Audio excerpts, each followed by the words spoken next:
Hi, welcome back to my YouTube channel.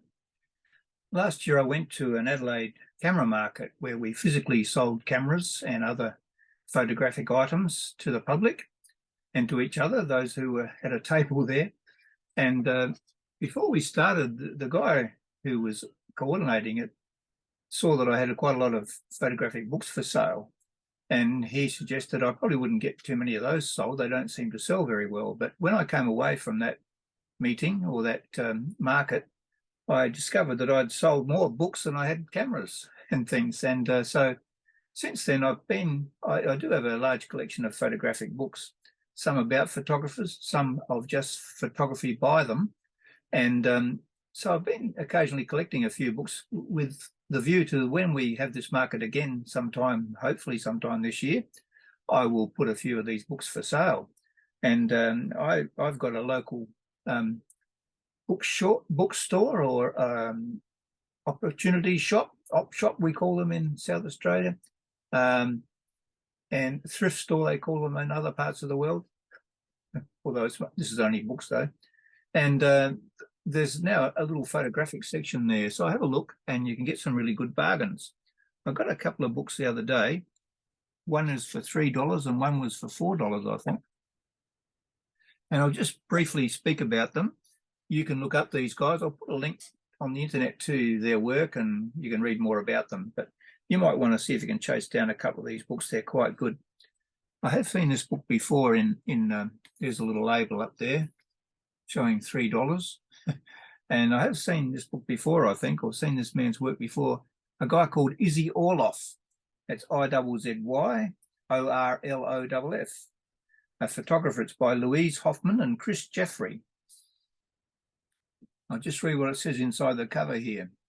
Izzy Orloff, photographer, images 1917 to 1935. The years between 1917 and 1935 represent a conceptually discrete period of history, an interbelly, the end of one war, a pause, then the readying for the next war. They were also years of enormous changes politically, technologically, socially, and economically.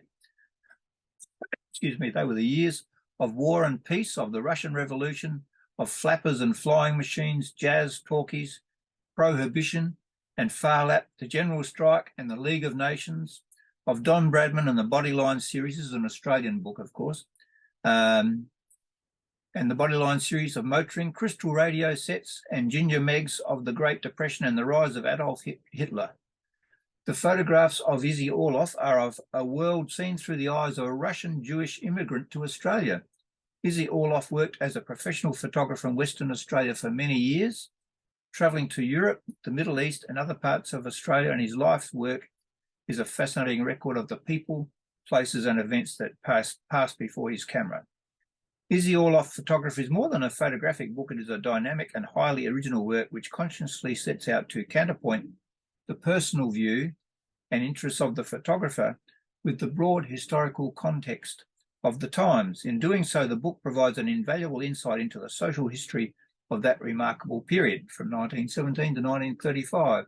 So it's a nice little book. It says on the back here, he had an eye for subject, composition and event. He was essentially a photojournalist, and where the action was, so was Izzy. The expression "never without a camera" was really Orloff's signature tune. There you go. I'll just let you have a quick, I'll just leaf through some of the pages. You can't really get much of an idea from looking at this like this, but there's comments on all the shots in here, and really quite an interesting history of Western Australia in particular, and lots of essays and texts and things like that.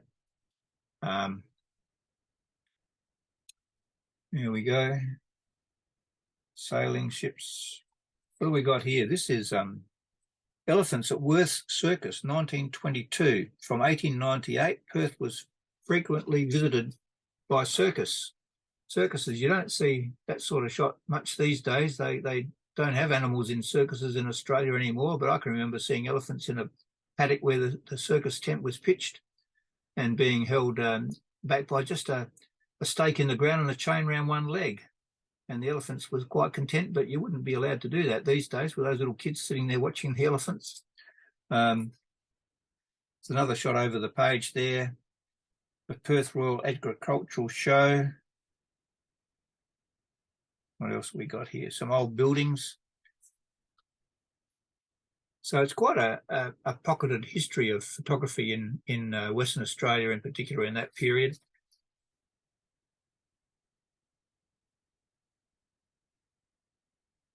Sir William Campion, Governor of Western Australia, 1924 to 1929, and his son.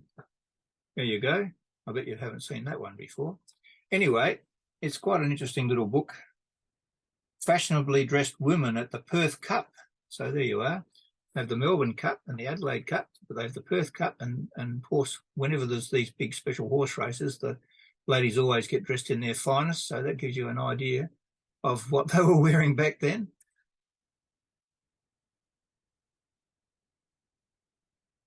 Sailing ships in harbours and all sorts of things. There's a Royal Air Force Southampton flying boat moored on the Swan River at Matilda Bay in Crawley, 10/6/1928. So let's see if I can show you that one there. There we go. There's the flying boat. Interesting. So that's just a bit of an introduction. You might want to hunt around and see if you can find one of these books and buy it yourself and add it to your collection. Look at that. That's Izzy Orloff's own car. And that was Izzy Orloff's friends and his car in Como. I think Como's in Western Australia. I'm not sure. Anyway, that's Izzy Orloff. The other one is another Australian photographer called Robert Imhoff. There you go. He's a more contemporary photographer. I think he might still be alive. I'm not sure. But I remember reading about him in some of the photographic magazines I used to. That's not Robert Imhoff, by the way. That's a portrait that he did on the front there. That's inside the book. But in the front here, it says here to Eltham, this is a facsimile or a photocopy of a school report. There you go. And I'll read it out to you. It says, Eltham High School, Eltham, 15th of December 1966. To whom it may concern, Robert Imhoff attended Eltham High School for 6 years, from 1961 to 1966. Robert's teachers feel that his natural abilities appear to lie in the art and craft field. His sensitivity to materials, his manipulative skill, thoughtful approach to design problems, and his perseverance indicate that he is well suited to the demands of a career in photography. Signed by H.T. Moran, the headmaster. So there you go. He was destined to be a photographer. And there are notes alongside the photos in here. And I'll just quickly show you a couple of these shots. I'd prefer that you looked at them on the internet. They're all copyright, of course, these images. So I'm not giving you a big glimpse of these. There's even a picture there of Prime Minister John Howard a while back and some other distinguished person. Mayor of Prahran in Victoria. And there's a shot taken on a 6x6 format camera and another distinguished politician. So I remember reading about Robert Imhoff in lots of the photographic magazines I used to get, and he was involved in all sorts of photographic pursuits. Looks like that's a picture of him there using a camera back some time ago. So that's just a quick introduction.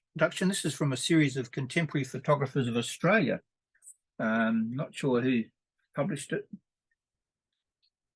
It's got a foreword by Gordon Morrison and Paul Burrows, and it was produced by the Art Gallery of, published in collaboration between the Art Gallery of Ballarat and Right Light, the publishers of the series, Contemporary Photographers in Australia. You might want to chase those up. Imhoff, it says, a life of grain and pixels. So that means that he has transitioned into the digital age now and started off in the film age. So there you are, just a couple of little books to have a look at. I'll put some links underneath to some websites where you might be able to look at some of their pictures at your leisure and with a bit more freedom. So you might want to add those to your collection or have a look around for them. If that market does come up in Adelaide later on, I'll be putting them up for sale. So I might see you there. So thanks for watching. Like if you like, subscribe if you wish, and I'll see you next time.